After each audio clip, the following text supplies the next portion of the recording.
Okay, we are live, but we shall let it breathe. This is what we shall do. This is what we do. And we are almost, ooh, that's weird. Let's try that again. Didn't want to connect to Facebook. I've never seen that before. Okay.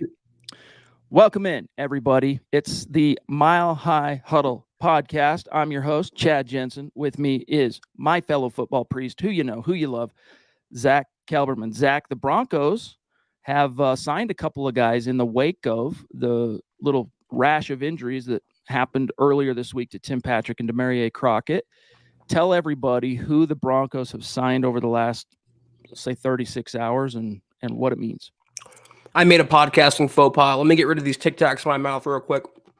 But yeah, the Broncos did sign a pair of players. Actually, Chad, 1 second. I'll get it. I didn't realize that you'd pop those. Here's what happened, dude. I'm good now. Sorry. I'm good now. Good. All right, go. I swallowed them whole. Okay, so the Broncos signed Max Borghi at running back. He was a standout at Washington State. He went undrafted, but he's a dual threat kind of guy. Smaller kind of running back, but can pass or pass catch, can run. And he's likened to Christian McCaffrey, very loosely coming out of college, but he was a standout there at Washington State. I think considering the heart that he has, if you listen to his interviews, if you watch him play, he even kind of looks like him, the way he gallops, the way he runs. To me, I see Phillip Lindsay. I'm not saying he's going to be the Colorado kid, but I am saying that for a fourth running back behind Melvin Gordon, Javonte Williams, and Mike Boone, you could do a lot worse. And as you can see there, he's already getting on board with the Russell Wilson catchphrase, "Let's ride." He was out there at practice today, and he's just a camp body, I believe, Chad, even though he could make the practice squad. But as we talked about on our radio show earlier today, where does he fit in? As talented as he is, the local ties are great, but are they really going to carry four running backs? Demarie Crockett more than likely wasn't going to make the roster, so he's just a substitute there. Hopefully, he can have an impressive preseason. The Broncos can try to stash him on their practice squad, but that's the skinny on the running back. Hopefully, he's down to play some special teams because that was the role that Crockett was fixing to serve for this team. Unless someone above him, knock on wood, were to get hurt. But we'll talk more about the Colorado product here in just a minute. The other guy, the Broncos signed wide receiver Darius Shepard. And Zach, what an entrance this cat made. Yeah. Shows up to Broncos camp and makes what some people have told me, dude, it was like the most explosive play of training camp thus far. And big 60-yard touchdown catch from from Josh Johnson. And it's like, yo, dude, this guy's already, but it's one of those beginner's luck type thing. Don't get me wrong. I like him. I hope he can somehow find a way to fit in Denver, but this isn't a guy, make no mistake, Zach. This is not the answer to replacing Tim Patrick. This was, hey, let's get a guy that I know, that I'm familiar with from Green Bay in the room to kind of help bolster the depth now that guys are shuffling up the depth chart. You're not going to replace Tim Patrick off the street on August 4th, considering how sure-handed and reliable and how his catch radius, his catch point. Tim Patrick was a highly paid starting receiver for a reason, but this is beyond Tim Patrick because the Broncos, I'm writing a story, be up on the website right after the podcast. They're dealing with two other injuries in the receiving core. We know Patrick's out for the year, but Kendall Hinton has a knee issue. He's sidelined at practice temporarily. And Tyree Cleveland, this is a weird one. He got hit in the throat recently during practice. He has cartilage damage now, and according to Mike Kliss, he's out 4 to 6 weeks, which more than likely spells the end of his roster hopes, considering that's the end of training camp.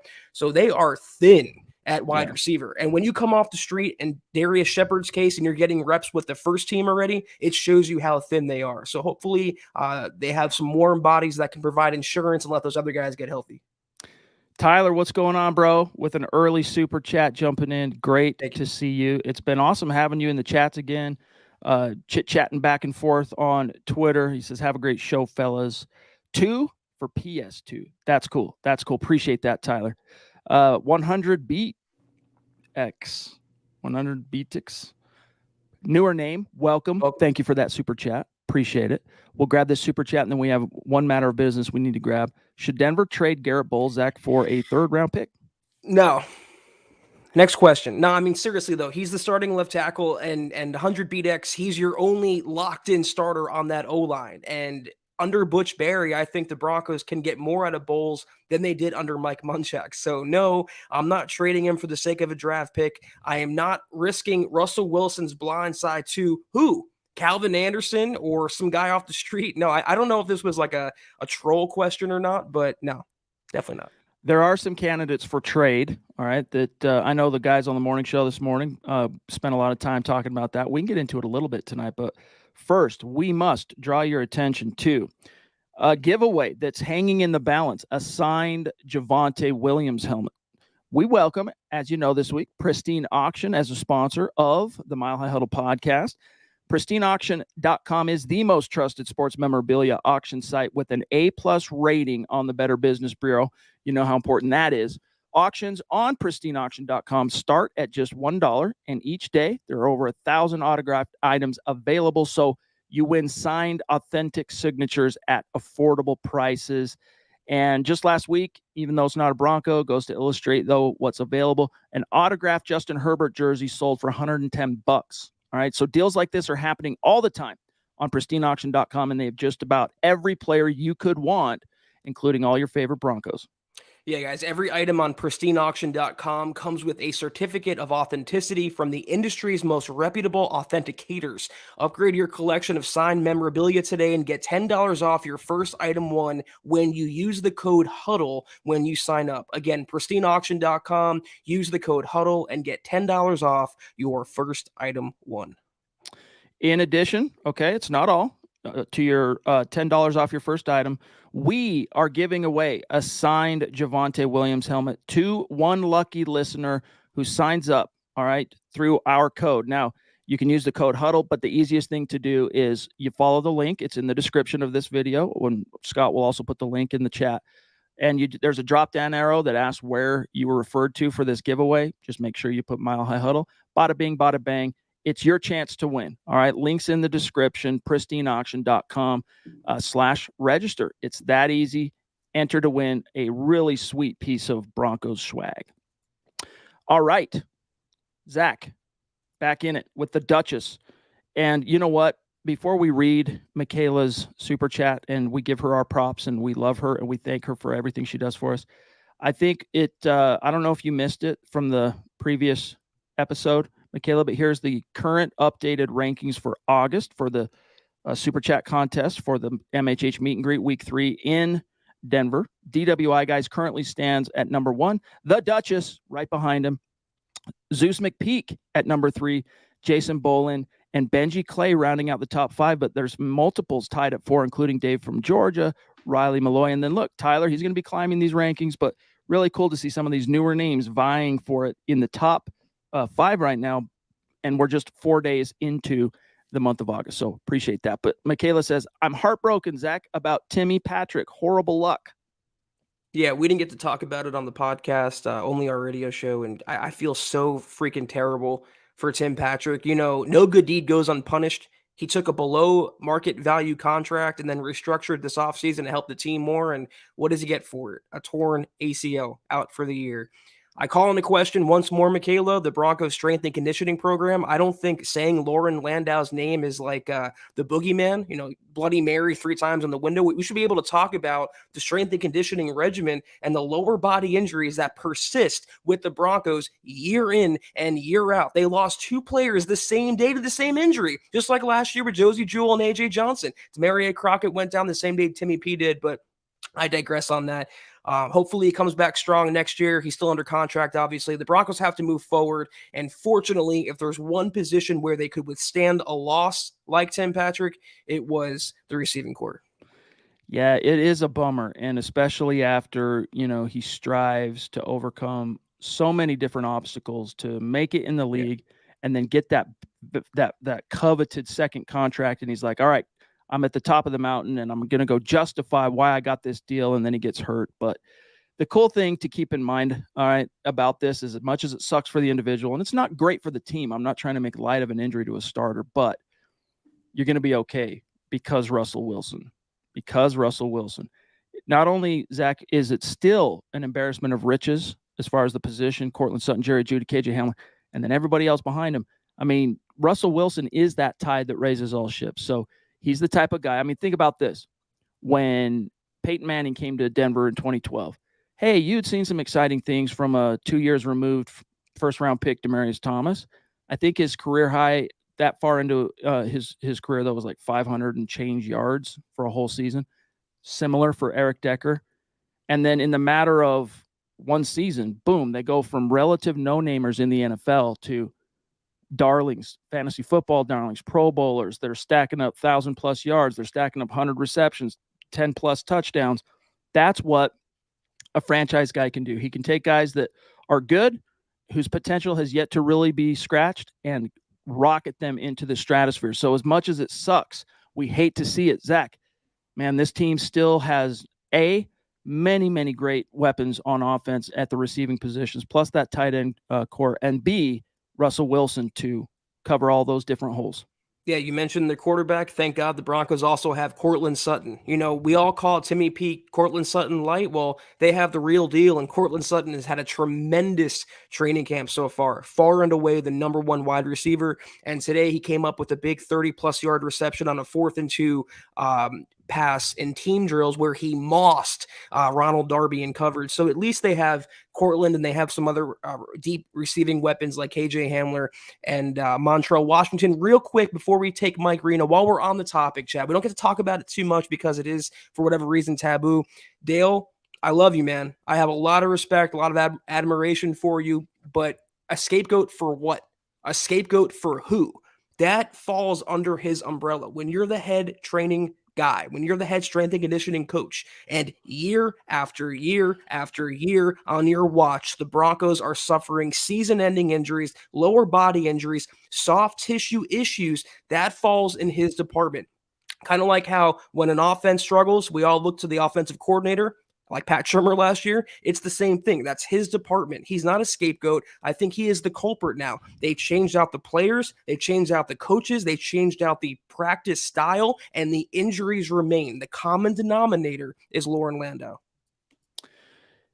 Dale, you know we love you. We don't always agree, but that's what makes that's what makes family family. You know this. Shout outs in the chat. Mike Reno, what's going on? Pardon me, big dog. Great to see you. Appreciate you throwing down like that. He says, good to catch the pod live. Go Broncos. Let's ride. Albert Knopper's in the house. He says, it looks like the offense has turned it up several notches. Yes. Definitely today, Zach. Definitely today. Marcus Lewis Henna jumping in early with some stars from across the pond. Love that, dude. Colby C, a.k.a. Triple C. Colby C. Collier in the house, too. Great to see you. But, yeah, Zach, on that, I mean, look, I can understand the argument someone might make, like Dale, all due respect, that, hey, it's a violent game. You're just scapegoating a coach. He's just doing his job. It wouldn't have mattered who was the strength coach. If an injury like this is going to happen, it's going to happen. And, if there wasn't, Zach, a voluminous body of evidence now that stretches back, I mean, I don't have any kind of a study here for what it's worth in terms of Broncos lower body injury rate relative to the other 31 teams in the NFL, but all I can do is kind of go off my perception, okay, of what it was like with his predecessor, Luke Richardson. That's who it was. And, hey, injuries still happen because it is football, but not at this rate. It just is what it is. It's uncomfortable. But what's bizarre about this whole thing too, Zach, is that Landau is revered amongst Broncos players. They love this dude because, of course, he came into the orbit because he's got a private facility, and they would go work there in the offseason outside of and all the players would get these relationships with Landau. So when Richardson left, he was under consideration, and then boom, it was easy. The players were vouching for him. They still love them, some Lauren Landau. And I don't want to derail too much of our conversation on Landau, but for what it's worth. Good. They can revere him from the sideline when they suffer a torn ACL. I mean, Kenneth Patterson makes a great point here. You lose Tim Patrick and Demaria Crockett, same injury, by the way, on the first day of a padded practice, and they were both non-contact injuries. So something is wrong there. I don't think we can blame Vic Fangio anymore, just like we're not blaming Nathaniel Hackett for these injuries.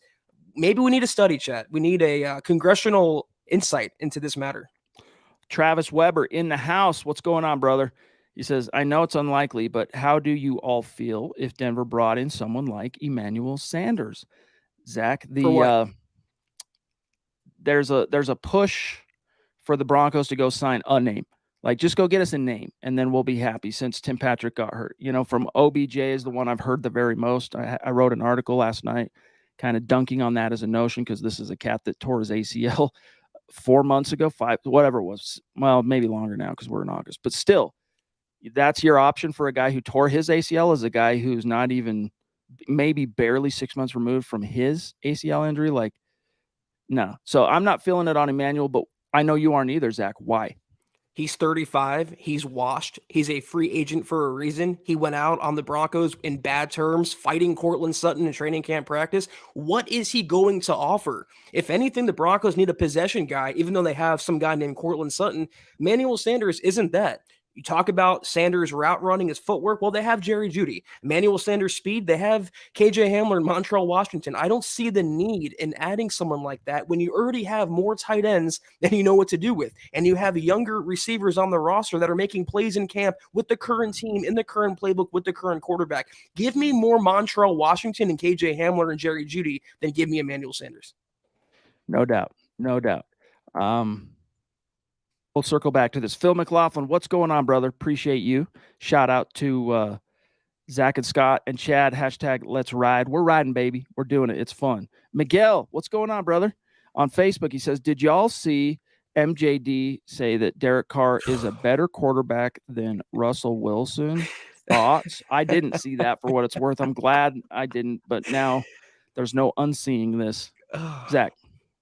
Okay, so a quarterback who does not have one playoff victory, one singular playoff victory, is a better quarterback than a 9-time Pro Bowler, two-time Super Bowl appearance getter, and one Super Bowl winner in Russell Wilson. I have nothing more left to say other than A, let him hate, and B, it doesn't matter, and C, my God, week 1 of the regular season cannot get here fast enough. I do not care what MJD feels about the Broncos quarterback situation. All right, so this is from Football Outsiders, one of the top 2 football analytics sites that is most utilized both by NFL teams and media, all right, fans as well, but they have a stat called AGL, which stands for average games lost. All right. And it says adjusted. Here's what it says real quick. For more than 2 decades now, Football Outsiders has collected data from the NFL's weekly injury reports and transformed it into adjusted games lost. Adjusted games lost doesn't just add up total injuries. It accounts for both absent players and those playing at less than 100%. And it gives more weight to the injuries. It gives more weight to injuries to expected starters and situational players than to expected backups. As such, the AGL metric estimates the impact of injuries on teams and provides a comparable total that often succinctly explains why teams improved or declined from one year to the next. Where do you suppose the Broncos ranked in average games lost? 28th. Only 4 teams were worse than them in terms of their unluckiness with regard to the injury bug. Now, that was just last year, okay? That was just last year, Zach. Is it unluckiness or is there something more to it? That's what I want to know. I mean, if there's nothing, if it's pure coincidence, which we don't believe in on this podcast, Chad, then fine. But I don't think it is. There's stats and data there. So you can cover your ears and cover your eyes and pretend he's all world renowned and he can do no wrong, but there's been plenty wrong done. And now it's affecting a starting receiver for the 2022 Broncos. The Duchess wants to know, and thank you for the super chat. We love you. You know this. She wants to know about OBJ. The biggest issue here, if all things were being equal and he was 100% healthy, Zach, I still would be going, why do you need to go spend the money? Same. Cortland Sutton, Jerry Jeudy, KJ Hamler. You don't, and again, Russell Wilson, you don't need to. And this is one half of your football priest humble opinion. Well, I guess it's both football priest humble opinion, but, and then you add to that, Michaela, the fact that, guess what? He is injured. He tore his ACL in the Super Bowl. Now, the quickest I've ever seen like a prolific guy come back from an ACL AD and then go on to dominate the competition was Adrian Peterson, 2012, where he busted a 2,000-yard season after tearing his ACL the year prior. And that was, Peyton Manning was going to get his 5th MVP that year were it not for AD just miraculously going on a romp like that. And then, Peyton ended up getting like comeback player of the year and then his 5th MVP the next season. But I digress. So OBJ, you got to ask yourself, okay, well, what are the odds that he's going to come back and make any sort of impact this year? If he does, Zach, it's not going to be with the Broncos. And if it does, it would be like, hey, guess what? OBJ's healthy. Let's sign him on the last week of the regular season for a team that's about to make a playoff run or something like that. Like, that's how long it's going to take for him to get straight. Yeah, the money thing to me is one thing. Even if he was healthy, he would command for 1 year, what, like 10, $12 billion? No, you just paid Cortland Sutton, let him earn that money. And what does it say that he just won a title with the Rams, and that's his best team to resign with? And they had an interest, and yet he's still unsigned because he's injured. He's on the open market for a reason. And the third thing with him, even though he was good for LA last year, there's always the chance that he's going to revert back to New York OBJ and start fighting kicking nets on the sideline. I don't want to worry about that with this year's Broncos team. The less cancerous material in the locker room, the better. By the way, shout out to the producer, Scott, for digging up that data that actually is in existence by the Football Outsiders on average games lost due to injury, which perfectly illustrates the gut feeling so many of us have on current strength and conditioning coach Lauren Landau. So for what it's worth, shout out to the producer. Eric Maylett jumping in, a newer name. Appreciate you, buddy. Connect with us on Twitter because after each and every show, we like to tag and shout out and flex all of our Super Chat superstars, okay? It says, North Carolina Broncos fan here. So with Patrick going down, we definitely need Jerry Jeudy to step up, and we need KJ Hamler to stay healthy. Zach, your thoughts? Well, the good thing is, to me, my opinion is Jerry Jeudy's been pretty terrific in training camp. He's cleaned up the drop issues. He's forming a really good chemistry with Russell Wilson. He's putting in the extra work on the jugs machine in the classroom. I've been impressed with Jerry Jeudy. And KJ Hamler, we haven't gotten a chance to talk about it yet, but not only did he come off the PUP list way sooner than we all thought, he shed that knee brace way sooner than we all thought. So he is staying healthy. Knock wood. Didn't really help me with Tim Patrick, but I'll still knock wood anyway for KJ Hamler. Yeah, the onus falls on them, but you've invested premium draft picks in them and a big-time contract in Cortland Sutton. So that's why I want to see what the Broncos have with them before I go out and pay OBJ or Cole Beasley, Emmanuel Sanders, Allen Hurns, all trash. Give me the current Broncos. When you're left... Oh, the poor Broncos. They lose Tim Patrick, and all they have left is Cortland Sutton, Jerry Jeudy, KJ Hamler. Like, what are they going to do? How are they going to get by? Of course, I'm being facetious here, but you get my point. Broncos are going to be okay. Let's just, knock on that wood that it was a early strike from the injury bug and that he's going to fly over Denver and go find another team to harass. All right, Sam Bam, what's good, bro? Thank you for that. Very generous super chat, big dog.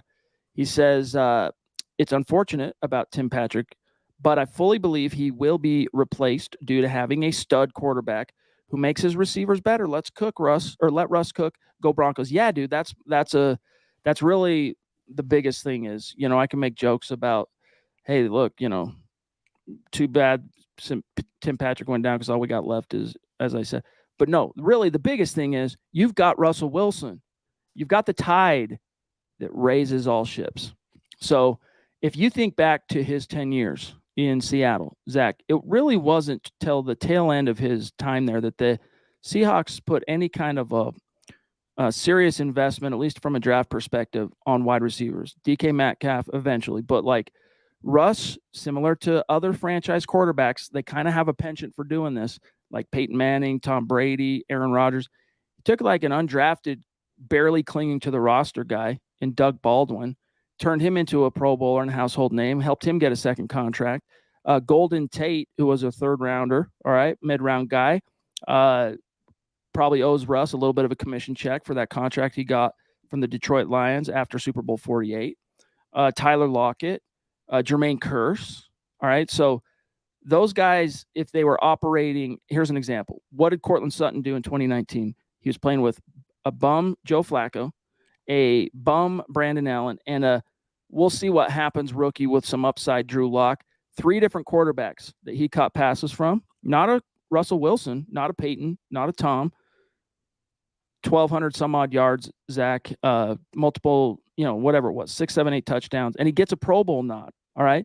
Now, could you foresee that happening if to a Doug Baldwin, Golden Tate, for as good as I always thought Golden Tate was, but Golden Tate even, playing with a non-franchise quarterback or quarterback instability, those guys, they disappear into the peripheral because the truth is it's the franchise Q that floated their boat in the end, after all. Bum is the perfect word for Joe Flacco. And let me continue rattling off names that you stopped at, Chad. Albert Okwuegbunam, Greg Dulcich, Eric Saubert, Eric Tomlinson, Melvin Gordon, Javonte Williams, Mike Boone. The Broncos are fine when it comes to pass-catching weapons. You mentioned the quarterback that they finally have. Let me tell you something else they finally have. Competent coaching. What we talked about today on the radio show, Chad, it seems like whoever you plug in at tight end, they're making plays at training camp. All the receivers are making plays with Russell Wilson. They plugged in a guy off the street this morning. He caught a 60-yard touchdown. What does that say to me? The scheme and the coaching is getting these players open. So that's why they can finally withstand to lose a star player. This isn't Drew Lock at quarterback and Pat Shurmur at OC. This is a gigantic, incomprehensible upgrade at both spots, and that's why they're in good hands despite the injury bug once again rearing its head. Phil says, I don't think what we need to bring anyone in right now. Wait till all teams cut to 53, then the guys will be available. So that's what's cool. That's what having a really still solid top 3 affords you as a team is time to see if the guys lower on the depth chart, like the Montreal Washingtons and Kendall Hinton, he's kind of out of the picture for a minute. Same with Tyree Cleveland, but Brandon Johnson, Travis Fulgham. See if those guys can coalesce and rise to the occasion, because no doubt the Tim Patrick injury, anytime it happens to a starter, shout out to you, brother. Appreciate you, GLP. Says the offense is cooking now. Let's go, Broncos. Let's ride. Appreciate that, bro. But a vacuum is going to get created anytime a starter goes down. All right, well, it has to get filled. But by whom? So in this case, let's just say, all right, Jerry Jeudy fills that vacuum as wide receiver 2. Cool. Who fills the wide receiver 3 vacuum that he just vacated? KJ Hamler. All right. And you do that till you get to the bottom of the depth chart. So as you start, projecting that vacuum down the depth chart, who rises to the occasion? Time will tell, Zach. But if the Broncos get to near September and they're not getting the type of answers that they want, then that's exactly where Phil's point comes into play. Then they can really say, okay, and they will look no matter what. They're going to look to see if there's any upgrades available when those cuts get made. But they have time to let the chips fall because they're still very, very deep at wide receiver. I think there's a little bit of an overreaction and like an compensating mindset when it comes to the Patrick loss. Like the Broncos are fine. And we talk about the receiving glut that they have, but there's one ball to go around at any given time. Your starting receivers right now are Cortland Sutton, Jerry Jeudy, and KJ Hamler. A high-paid, top 12 receiver, a former first-round pick, and a former second-round pick. You sprinkle in the types of Montreal Washington, who's looked incredible in training camp, the tight ends that we mentioned, the running backs that we mentioned. Do they need another receiver? Do they need a veteran? Do they have to go out and wait for cuts and go out and add another receiver? I don't know. That's my answer. You did. My bad. What I think, says Mike, we lose with Tim Patrick in the injury is consistency to catch the ball. And then he says Jeudy has yet to prove that himself. I would agree on both fronts that when this is a question that we tackled, Zach, on the radio show earlier this week in the immediate aftermath of the injury. What are you losing when you lose Tim Patrick, the receiver? What does that really mean in a tangible sense? Like, put aside the leadership qualities and what he means to people and the example he sets as a former undrafted guy making good in the league. What are you missing on the field, Zach? And it's that reliable possession receiver skill set from his 6'3" size, meaning like, hey, he can box guys out on a curl or a slant or whatever. And really, it's those reliable hands. He's solid as a 50-50 guy. All right, solid. He's no Cortland Sutton. He's not going to moss dudes on the reg, but he's solid. The biggest thing is that consistency, that security blanket that I know if I'm Russell Wilson and I throw it anywhere within the reasonable catch radius of Tim Patrick, if it hits his hands, that sucker's getting hauled in. You lose that. But again, vacuum created. Tim Patrick, as a former Utah Ute, this guy was not like Mr. Reliable champion of all time. Like, he grew into that sure-handed wide receiver that he is now and that he became. So you hope that Jerry Jeudy can as well. But what you might lose on that front, as far as the hands reliability component, Zach, going from Patrick to Jeudy, is unbelievable route running prowess in Jeudy and a twitch explosiveness that, as much as I love Timmy P, he can't hold a candle to Jerry Jeudy on. First of all, I see the spam bots in the comments. I block that user. I don't know why we're getting those things, but we'll have to just move forward. One of the things that no one really talks about when it comes to the loss of Tim Patrick is his run blocking. He always was so good setting the edge or holding up contain for a running back so they can get through to the next level. And the Broncos are going to miss that. But as big of a Timmy P fan as I am, and I really, really am, from 2017 till today, I've been his biggest or one of his biggest champions. I feel like this injury affects Patrick more than it does the Broncos, because all things being equal, Jerry Jeudy's talent dwarfs Tim Patrick's. If you can just clean up those drop issues and realize that potential that made him the 15th overall pick, you have a better receiver in spades than Tim Patrick. And you already have the possession guy in Cortland Sutton, your bona fide alpha number one. So it sucks. It's a blow, but it's not a fatal blow. They will overcome, and we move forward. Absolutely. I agree 100%. Michael Ronquillo jumping in with a super comment, we'll say. Appreciate that, bro. Always in the chat, always contributing to the conversation, and always, Zach, so encouraging, whether it's our show or any number of the MHH podcasts. After every stream, dude, he's hitting them up on Twitter, say, great show. It's like, you need that. It's like when you're a little kid and, you're out there trying to score a goal in soccer, and maybe it's not going so great, or maybe it is, but every time you come to the sideline, mommy's telling you, you're the smartest, you're the brightest, you're the best. And you're like, okay. And you kind of puff up, I am. And then you go out there and you rock. We need that, Mike. Thank you, buddy. Speaking of Mike's, he says, does Mr. Reno, what is the percentage of these type of injuries across NFL camps, and is that tracked? So Football Outsiders, that report we talked about, average games lost, it tracked 2 years of games lost, but not specifically the type of injuries. All right. The Broncos in this past season were the 28th worst team when it came to those injuries. And the year prior, they were 26th worst. So they've been bottom 5 or 6 now 2 years straight since Football Outsiders been tracking that information. Listen, injuries are a part of the game, and bad luck is part of the game. I mean, it's a war of attrition, and that's why the teams in the Super Bowl usually are the healthiest.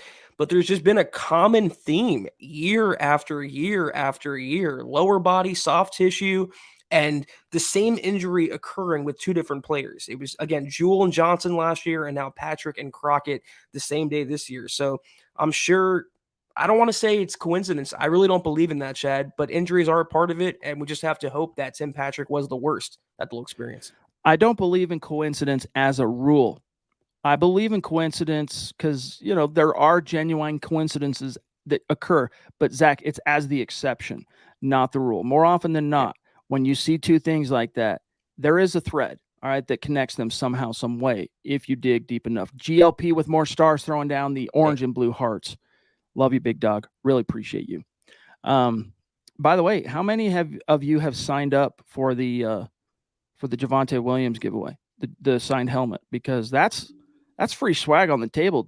You don't have to pay a dime. You just go register on Pristine Auction for free. The link's up in the chat right now or in the description of this video, and you get in on that.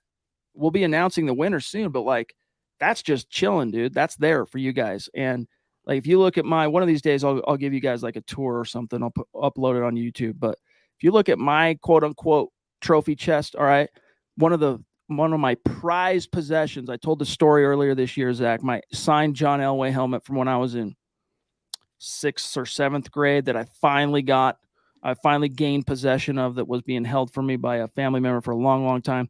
Not only that, but the great Doc Bear, who is of the It's All Over Fat Man fame. Shout out to Doc. He bequeathed to me, as the great friend and mentor that he is, a football signed by the franchise, by Floyd Little. Those things, they're priceless. They're precious.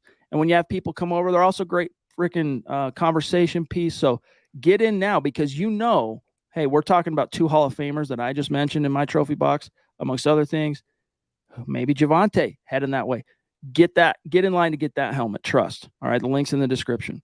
And look at Albert here. Between Michelle and I, we have 4 registrations with He Pristine wants Auctions. Albert, you are the man.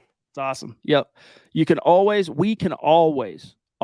rely on and trust the Knoppers family to rise to the occasion when MHH throws out a call to action. And in this case, this call to action, y'all stand to gain something in exchange that is significant. So that's very, very cool. Zach, I want to talk to you about, and I know the morning show spent a lot of time on this earlier today. A great show, very good listen. I'm sure the majority of you were in on that chat or listened after the fact. But Dylan, who moderates our chat on YouTube, has an article. Let me do the let me dispense with the autoplay here. But the headline is why Albert O could be expendable on the trade market. Zach, as a premise, what say you based on what we've seen the first 8 days of Broncos camp? I can understand the thought. I just think it's a little premature because before training camp, most of us, at least I was talking about Albert O as the number 1 tight end. There was no competition because there was no competition. He was making play after play with Russell Wilson. Every highlight the Broncos posted from OTAs and minicamp included Albert O. You never saw Saubert. You never saw Dulcich, who was a little dinged up as well. Maybe by the trade deadline in October, if Albert O is not the starter and Greg Dulcich is healthy and producing and Saubert, Tomlinson, whoever, maybe then I can see it. But there's a reason why they kept him around and traded away Noah Fant. So I'm going to hold on to Albert O. The potential's there, Chad. Mm-hmm. You know, in a pass-happy league, a pass-first league, you want those hybrid receiver tight ends, a receiver trapped in a tight end's body. He's never going to be an expert blocker. He's going to be a pass catcher first, but if he puts it all together, you have a starting caliber tight end there. Agreed. But I will concur with Dylan in the sense that if time continues to march on, we're halfway through training camp, right? Because next week, pardon me, begins the joint sessions with the Cowboys, and then you're into the preseason. And those things, NFL teams we kind of view it all as one big deal, but to them it's training camp, than the preseason. And even though it all kind of funnels toward the same objective of whittling down the 53 and installing system and whatever, training camp's halfway done. So if Albert O continues to not be the tight end everyone's talking about in training camp day in and day out, it wouldn't surprise me if the Broncos explored options to trade him. Zach, here's an interesting topic from Ramon on YouTube. Do you people buy the argument that Patrick Mahomes is better than Russell Wilson? He says, I'm from Seattle, and I've watched every game Russ has played, and at least half of the games Mahomes has played. I think, says he, Russ is better. Zach, beauty is in the eye of the beholder, and you start getting into biases and this and that. You can get off the rails pretty quick. But what's your answer here for Mahomes? Is he better than Russ? If so, why? If not, why? If you'll allow me, guys, I like to get off the rails voluntarily for 1 second, Chad. I don't know if you saw it. It was an article that was posted. It's appropriate to the conversation. Trust me, it's relevant to the Seahawks Fan Nation website. Noah Fant, get this, okay? Noah Fant compared Drew Lock to Patrick Mahomes. That's all I wanted to say about that. Presented without comment. I guess, you know, they came in together in that draft class, and they're good friends and good teammates. So it is what that is over there. I saw Dylan mention Noah Fant in his lead, so that's why I wanted to bring that up. I personally, putting away my Broncos bias and my Chiefs bias, Mahomes is a better quarterback than Russell Wilson. It's just from a physical perspective, the throws he makes, the natural talent, what he's done already in his career. I would take Patrick Mahomes over Russell Wilson, but Russell is right there. You know, if there's a half tier below Mahomes, I believe Russell's there, and that half tier is enough to get the Broncos to the Super Bowl. So I think that's a fair, objective answer. Seahawks tight end Noah Fant, Drew Lock making Pat Mahomes type with the second throws. Team. It should be noted. Let's see. Drew has some crazy arm talent, Fant told NFL Network. He makes some throws that are like Patrick Mahomes type throws. He's got the arm angles and stuff like that he can pull off, close quote. So, okay. You know, Noah should know by now, dude. You got to be, they go back, right? They're part of the same draft class and all that stuff. But he should know by now that when it comes to anything Drew Lock, you got to really pull your punches on what you say in the media. Like, it's going to get it's gonna get dragged through the gutter. It's gonna get over scrutinized. He does do the off angle thing. That's one of his things. Does he do it like Patrick Mahomes? Hell no. Wish he did. If he had, then man, it would have helped the It's so Broncos. fair. But I can go like this and throw a ball, and like Patrick Mahomes, is the result gonna resemble Mahomes? Nay. I just want to know how soon Noah Fant fell down after catching a Drew Lock pass. Was it 2 or 3 yards? That's all I want. I literally cannot wait for week 1. September 12th cannot get here fast enough. I want to beat the snot out of Seattle. Bet. Albert says that Albert says that Albert will show up during the games. He was like this last year too during OTAs, meaning no one really talking about Albert Okwuegbunam. Here's the thing. I hope you're right on that. I'm still in an optimistic posture relative to Albert O, because when you look at like last year, Noah Fant, catch the ball, fall down, catch the ball, fall down, catch the ball, fall down. And we learned later that, hey, that's the kind of routes that Pat Shurmur was having the tight ends run. He literally coached them to run routes, get tackled, fall down. Okay. Albert O would catch that same pass, and instead of falling down with the tackle, Zach, he'd leap over a cat, stiff arm a dude, and pick up plus yardage. And you go, okay, cool. When I'm seeing more highlights of Albert O jumping over would-be tacklers than I am of Noah Fant like doing anything, that's cause to be optimistic. But it's just not coming out in the wash this summer. Doesn't mean it won't come out in the wash later in the fall, but it's enough to be concerned because he's got some serious competition now. He hasn't done enough in the league to just be, you're our tight end one. You got to earn that. You have to prove that. You've got to justify that. And so far he hasn't. We all deserve so much good karma for putting up with two years of Pat Shurmur. Is it 2? Yeah, 2 years of Pat Shurmur, because coaching tight ends to fall down after 3 yards, coaching quarterbacks to throw incompletions. Yesterday was the 1-year anniversary of when Pat Shurmur went behind the podium, on the podium, whatever, and said, we coach our quarterbacks to toss incomplete passes. I don't know how we lived through that, honestly. It was worse than anything I can remember in my professional football writing career. But we have Lawrence Rivera popping in. What's up, Lawrence? What's up, guys? I'm a little busy right now with a baby. A hot fry from a food truck fell on her and burned her before we noticed. I'm so sorry to hear that. Hopefully you're treating that burn. It's not too bad. Wow. Dang, dude. Prayers Get up. that lawsuit ready. That sucks. I had something similar. It wasn't a food truck, so it wasn't fry oil. Let's see, what is it? Hot fry. Yeah, it wasn't fry oil, but I had something similar happen at the dentist office, where my 6-year-old son, and my wife had my 6-year-old at the time, and 2 to 3.5-year-old daughter getting checkup or whatever. And one of the helper bees at the office, they had it was like winter time, so they had hot chocolate and coffee maker, single cup, whatever you call those things. And, oh, you want some? Bringing it over, and kind of tripped, and the coffee cup opened up, and this blazing hot coffee hit my daughter right on the chest and gave her some gnarly burns to where we thought, she could be, the doctor was like, 50-50, she could be scarred for life. Fortunately, she wasn't. She healed from that. But man, kids, they're little chaos. You never know what's going to happen. And that, of course, that scenario I just described was through no fault of my daughter's, right? And I'm probably the same for yours. So prayers up, dude. That sucks. Appreciate the stars, Ben. I thought Lawrence meant hot fries, like the things you buy, like the snack food. I don't know if he meant a hot French fry. That's definitely pretty scary. Hopefully she's healing up pretty fast, though. Yeah, hot fry. Oh, maybe. Yeah, I don't know. Maybe you're right. I don't know. You're the syntax expert. I'm not as good at that. And yes, Ben, dude, thank you, buddy. It's great to see you. Appreciate you throwing down like that.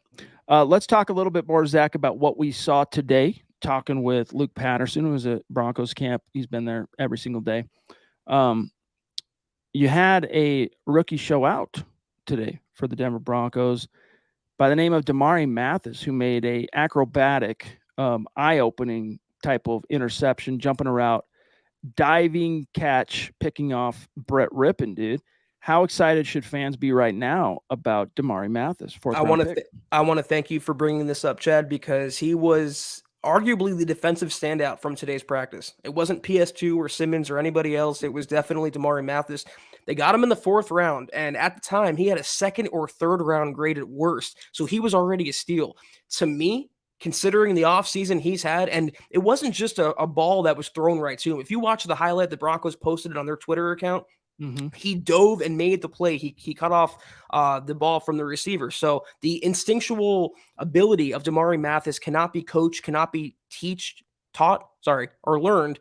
He just has it naturally. I think, Chad, he's already locked up the number 4 cornerback spot behind PS2 Darby and K1 Williams. I think he's leapfrogged over Michael Ojemudia for that spot, and rightfully so. I mean, Michael O lost his biggest champion in Vic Fangio, and I think Michael O, pardon me, still has some potential to be unlocked by the right coaching staff, but he's starting to stray into Isaac Yadam territory. Yeah. Brendan Langley territory of 3rd round picks that go bust for the Broncos. Lawrence clarifies it was a hot French fry, all right, that fell into her stroller. No one caught it. So still no fun, dude. Bummer. I hate that. So yes, can't wait to see how that shapes up for the Broncos, because he's pushing that depth chart, and that's what you want to see. You want to see that from your rookie picks. Greg Dulcich, we've talked a lot about tight ends today, maybe too much, but Greg Dulcich also slowly kind of making his way, making a few plays here and there. You seen anything, heard anything about Nick Benito yet, Zach? Not today, but the last couple practices, he has gotten pressure off the edge and impacted the quarterback. It's mostly been with the 2nd and 3rd team, though, so take that with a grain of salt, but at least he's not getting worse. He's progressing as he should be. And also Baron Browning, also getting 2nd team and 3rd team reps. He's impacting plays off the edge. I'm not going to admit I was wrong on the conversion. I still think he should play inside linebacker, but he is consistently getting pressure off the edge, and I want to be wrong, Chad, about that. I want him to blossom at outside linebacker, because until he does, I'm going to still think they should have kept him at off-ball. Agreed. Real quick, because I got something to say on that, but I want to give everybody an update on where things stand on the Facebook Stars contest this month of August. Phil McLaughlin at number 1, GLP at 2, Jacob Foster, the silent one, at 3, Howie Frickin' Day at number 4, and Andrew Lampy at number 5. Appreciate that. As you guys know, we're going to take the top 3 on Facebook, top 3 on YouTube at the end of the month, do a drawing, name goes in a hat. And we're going to combine that with the drawings from June and July. We're going to select randomly one winner from YouTube, one from Facebook, and roll out the red carpet at the MHH meet and greet in September, where, hey, if you're not in Denver, there's a good chance someone, whoever wins, might live in Denver. But if not, all you got to do is get yourself there, and then we're going to pay for your hotel, come hang out with us all day at the meet and greet, and then we'll make sure you got a ticket to the game as well. So that's what hangs in the balance. But, Zach, I don't think questioning whether it was the right decision to move Baron Browning is like, if he ends up succeeding, doesn't make you wrong for wondering if it was the right thing to do in the beginning. Now, if you would have stood up on a soapbox and said, here I stand, Zack Kelberman, proclaiming now that Baron Browning moving to outside linebacker will be a failure and the Broncos will rue this decision in the final analysis, then you'd be wrong if that's what happens. Spot on impression, by the way. I'm great at impressions, dude. I mean, Academy Award, hit me up. But for real though, like, I question it, but I hope he succeeds. He's got so many of the traits and the bendy and the twitch and the off the ball, and the Buckeyes, Ohio State moved him around so much.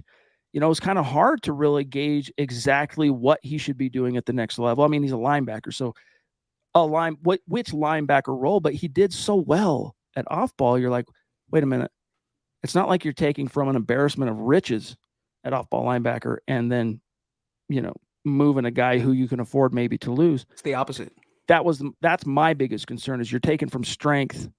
And maybe you shouldn't view outside linebackers as strength when Randy Gregory is still licking wounds and Nick Benito is a rookie. But you added Nick Benito. You got Malik Reed still on the roster, who led this team in sacks 2 years ago. Jonathan Cooper. Maybe not exactly a strength, but I feel like, Zach, there was more depth at rush linebacker than there was at off-ball.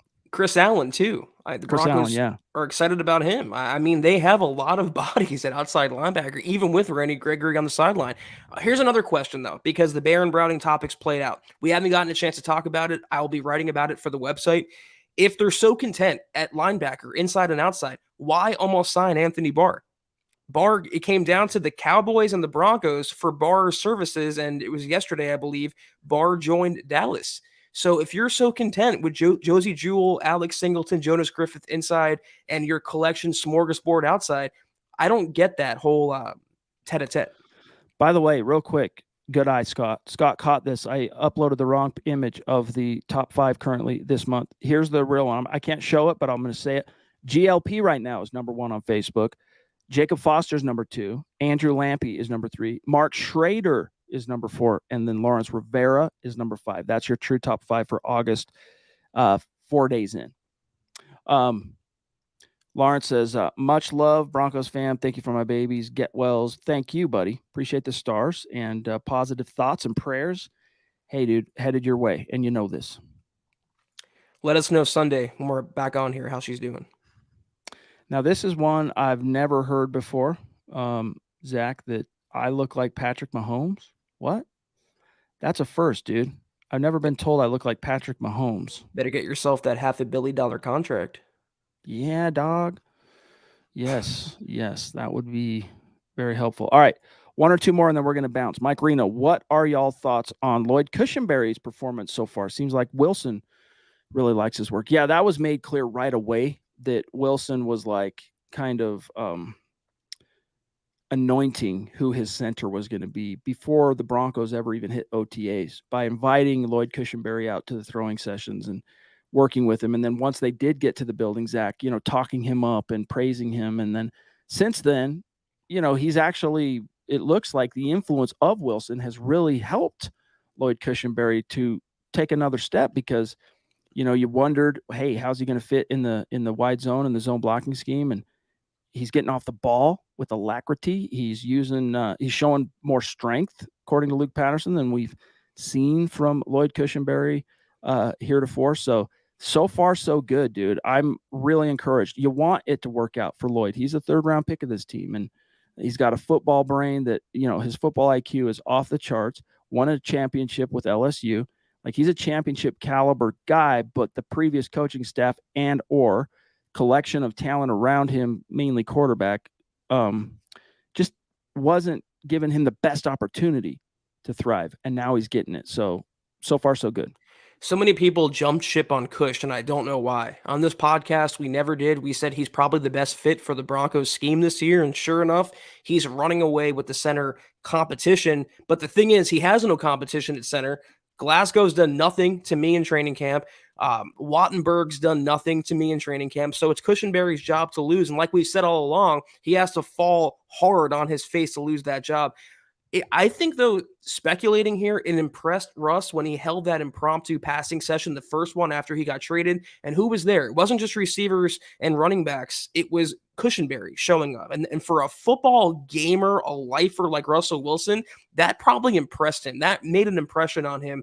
And again, speculating, I have to believe that inside the building, Russell Wilson is one of Cushingberry's bigger supporters.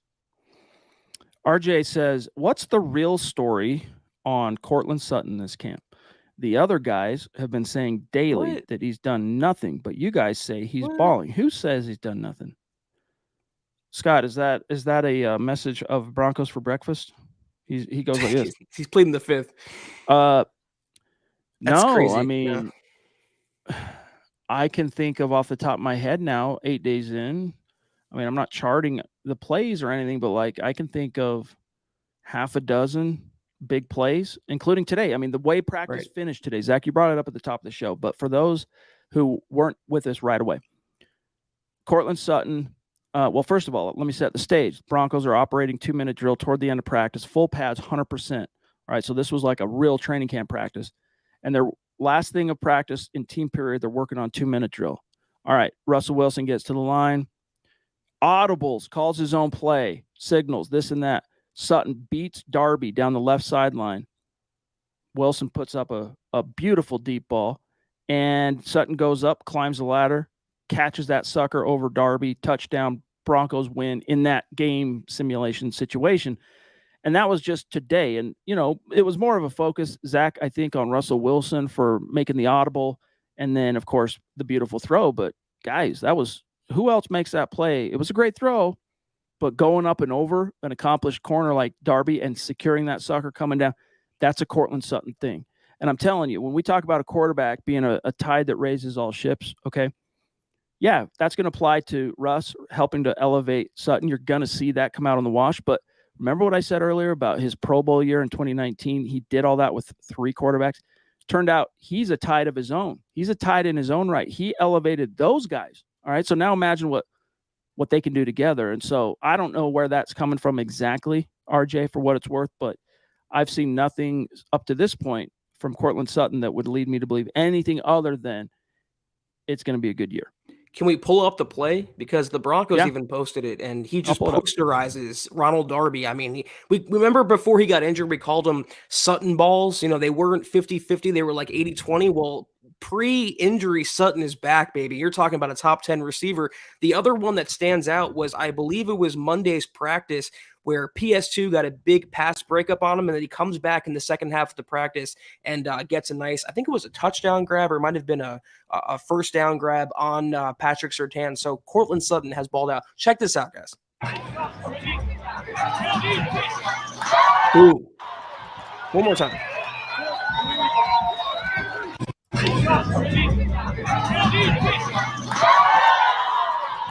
And he helps him back up, too. Yeah, that's his dog. They're teammates.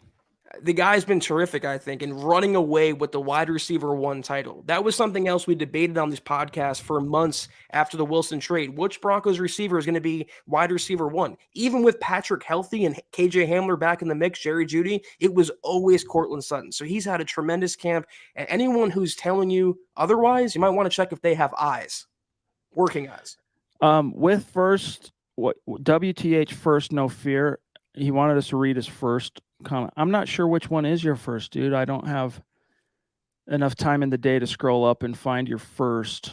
But appreciate you. Seriously, appreciate that. If let him hate, I see some dude, let him hate. Let him hate, baby. Let him hate. But Zach, let's dip on out of here. We're butting up against the 1 hour mark. It's been a great conversation. Loved chatting with y'all. But we'll dip on out. Yeah, MJD just made the list up there with Adam Rank and what was Nate Davis, who predicted 8-9. Who cares what they think, guys? They'll all be proven wrong at the end of the year. But that was the Mile High Huddle podcast.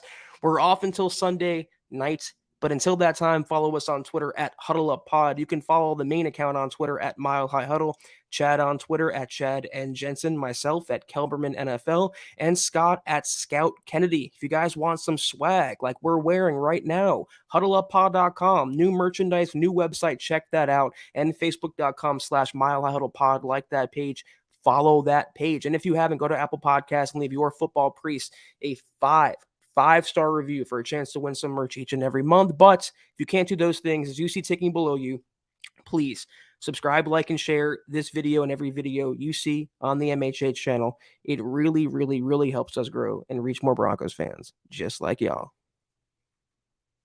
Amen. Really love you. Appreciate each and every one of you. That is no lie. Shout out to these great Super Chat superstars tonight. Tyler Randall, 100 Beat X, The Duchess, Eric, Sambam, and then on Facebook, Lawrence Rivera, Phil McLaughlin, GLP, Ben Wallman, Mike Reno, Miguel, Colby. Love you. Appreciate you.